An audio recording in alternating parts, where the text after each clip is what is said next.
Hey, what's up? I'm back.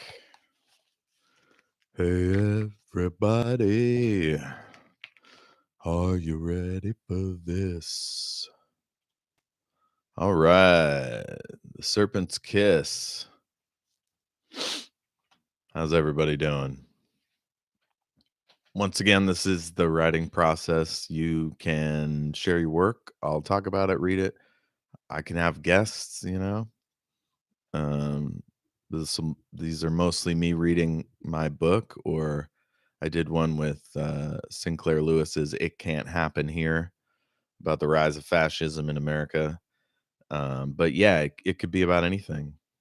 We do this segment on most episodes of Everything Is Awesome, um, where people share their work or the work of someone they enjoy, and so that's what I've been doing until I get a co-host. The regular Everything Is Awesome is kind of silly, or at least it's not as satisfying to just, have a new person every single week. It's nice to have, like, a partner, but.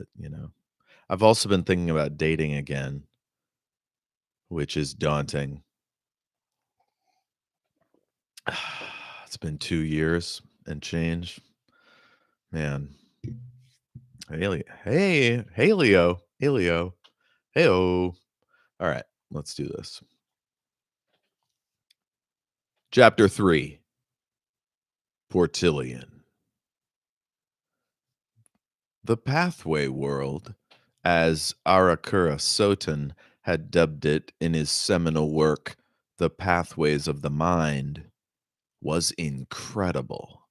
Portillian couldn't be sure what the others were seeing, so occasionally he'd point at some ethereal creature and ask if anyone else had seen it.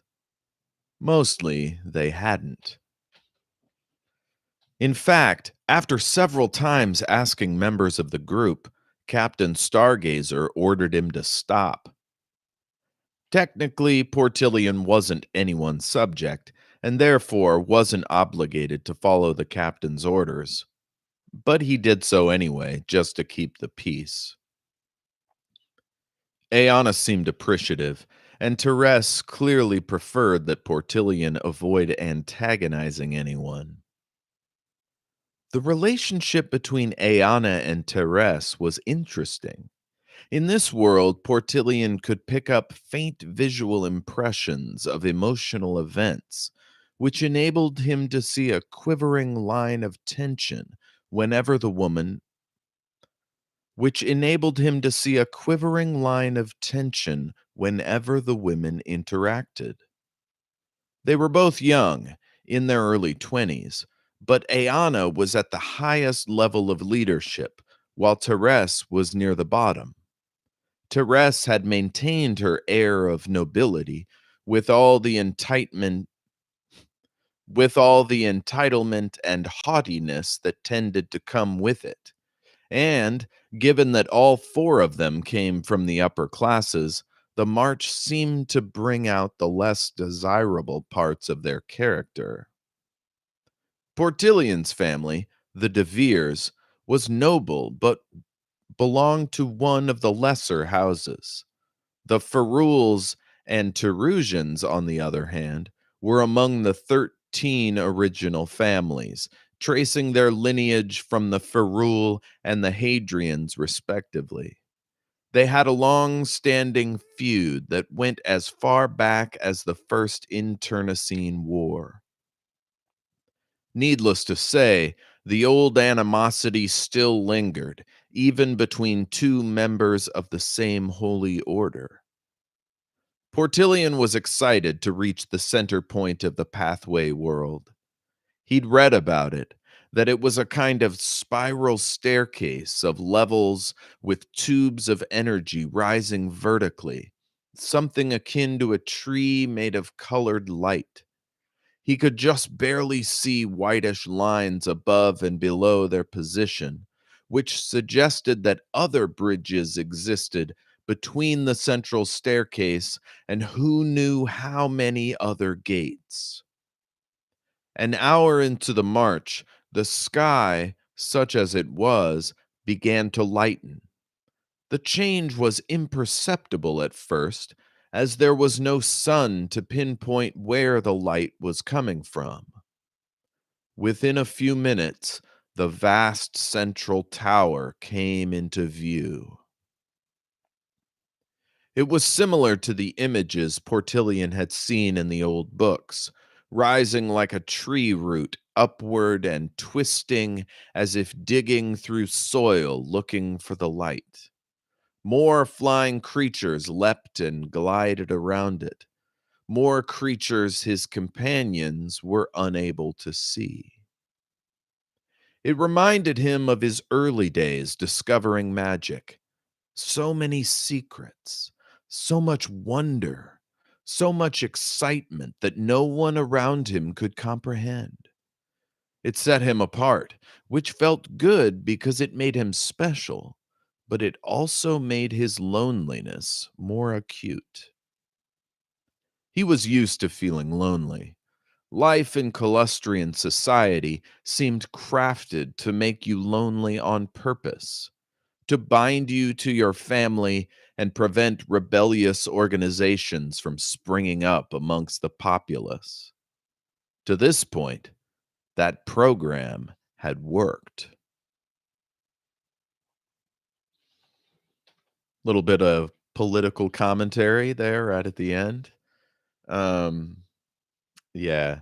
So I have a podcast set in this world, Shattered Worlds RPG, and it's so fun to go back and forth between that show and this and see where the cultures are illuminated, you know. It's just the barest hints in these books of what goes on in the rest of society, and it's multivarious and complex, just like ours. You know, a lot of times writers will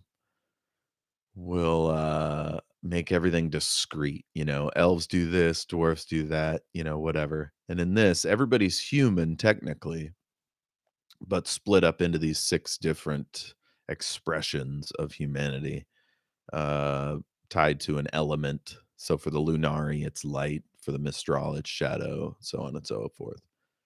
Um, and everything's intermixed, interwoven, you know, even though the six expressions can't mate with one another, they have mixed families, they live in mixed neighborhoods, they live on mixed planets. You know, there's all this stuff, and except the Lunari, among the nobles, among the rich, right, really are focused on class distinctions and everything. And so whereas the first book was just random people thrown together of different expressions working towards a common goal. Here we have four Lunari, like at the top of the wealth and status ladder, working together. And what's that going to be like? How are we going to learn about noble societies from them? I'm excited. It's fun. Anyway, it's not just Lunari. Here's Grundle. Chapter 4. Grundle. When Grundle decided to become a guardian, he hadn't counted on the social interactions he would be forced to endure. Being a celebrity hero was annoying, but it was nothing like this.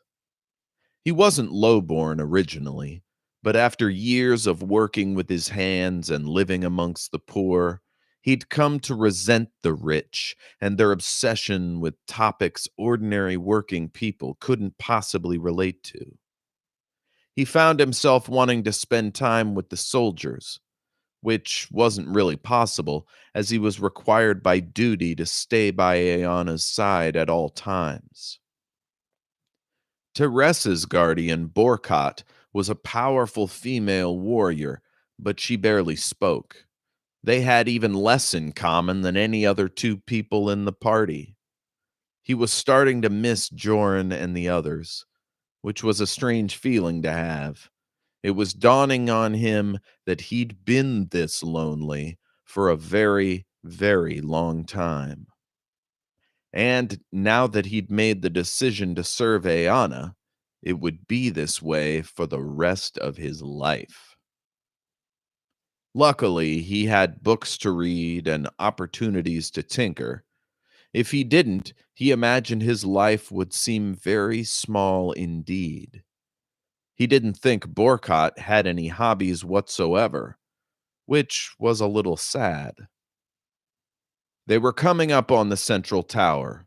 Its size and structure was impossible and awesome. He prayed to Zora, peace and blessings be upon her, for the serenity to resist the fear that this unknown magic engendered.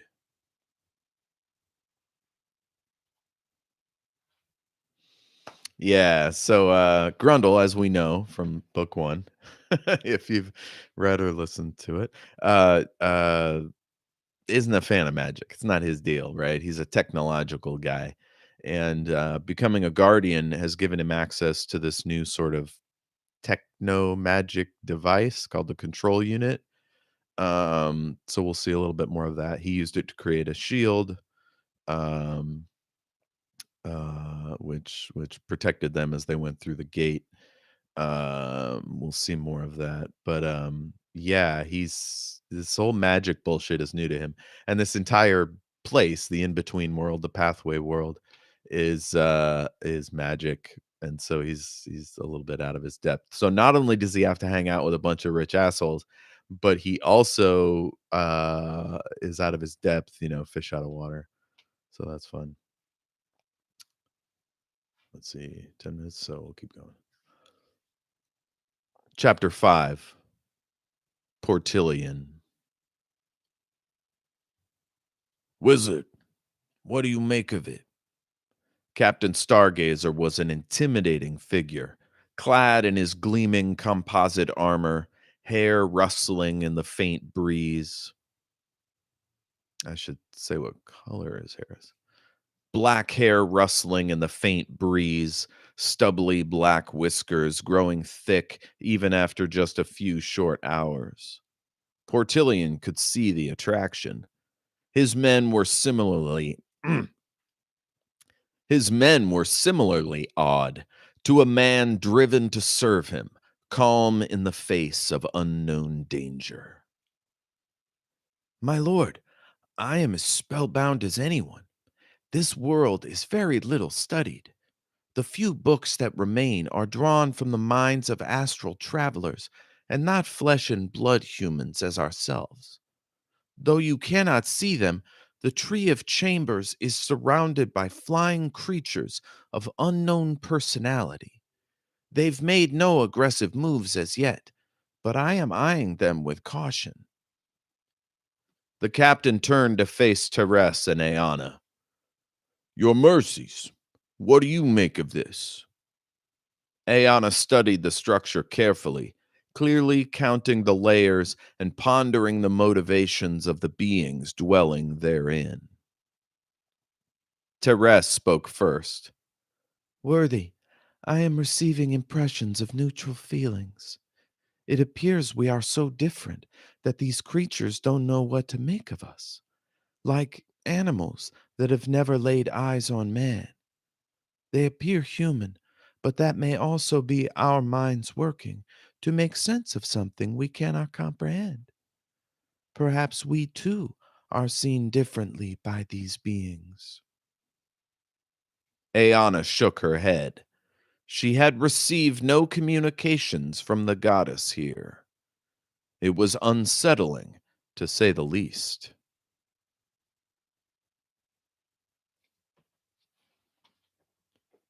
Yeah, so this chapter, I think my break ended and I didn't finish it. Um Portillian wouldn't necessarily know that Ayanna hadn't received communications. Would it be unsettling to him? He's very like in his own head, probably wouldn't even notice. So I'll adjust that a little bit. Chapter 6. Find an emissary. You, Martok, go with Portillian and my sister. Uh, find an emissary. You, Martok, go with Portillian and my sister. Grundle, you'll remain with me. Reynold made a few gestures, and one of his men replaced Grundle at the front of the line. Grundle dipped his brow to avoid betraying his disapproval. Aeona would let him know what he should do. He would not challenge Reynold's ruling unless she chose to first. He remembered his training. Defer to temporal authorities unless to do so would violate the principle of unity. Leadership. Uh, Leadership is bestowed by Zora, not man. Grundle had studied the ancient texts day and night since he'd met Aeona. At first, it had been merely curiosity, but quickly he found himself wanting to be as good as she, to love and serve as purely and devotedly as his friend. He wept sometimes when he thought about it, sometimes starting awake out of a dream in which he had failed her in some way. He did not deserve her affection, and yet, "My lady," he murmured before padding over to Reynold's left side, Aeona sending him a soft feeling of warm fire in his heart. He imagined her knowing smirk behind the veil of her turned face. How he had longed to feel her smiling lips upon his skin. "Stop it. Grundle, it's good to have you here. Your powers of comprehension are unique. My sister has won herself a friend of great conscience, a man of thoughtfulness and grace." Reynold held his hand to Grundle's shoulder. "Above all, a man of courage. The galaxy needs more like you." This young leader was good. A little too forward, maybe, but good. He clearly didn't believe the same things as his sister, but he carried the Stargazer name well. Grundle wondered what it would have been like to be his sister, particularly after their father had died and he had descended into drugs and disillusion. Grundle couldn't imagine it had been easy. Aeona rarely spoke of it. He barely knew anything about that time in her life. What he did know, he'd mostly gleaned from books, magazines, articles, and such. According to some sources, her brother's decline had been quite a disappointment for their mother. And for Aeona, too, presumably. He did remember the animosity, however, her growing her groaning dread at being forced to do business with the man. Reynold and Grundle Reynold and Grundle were the same age, nearly to the day. Had Grundle been born to a high-powered Lunari bloodline, he might have been just like this overgrown child, untested, itchy, and wild, in dire need of a spanking, metaphorically, of course. "You honor me, sir. It is a privilege to serve alongside a man of principle." He nodded sharply and trained his weapon system on the air ahead of his mistress. "I'm watching you, beloved mother. I'm watching you." "I know, Grundle," she would say, had he spoken it aloud. She said the same thing every time. "Keep watching." Aw, Grundle loves his mistress. Yes, indeed. So that is chapters 3 through 6, I guess. Come on back next time when we get to know Therese a little better. All right. Peace.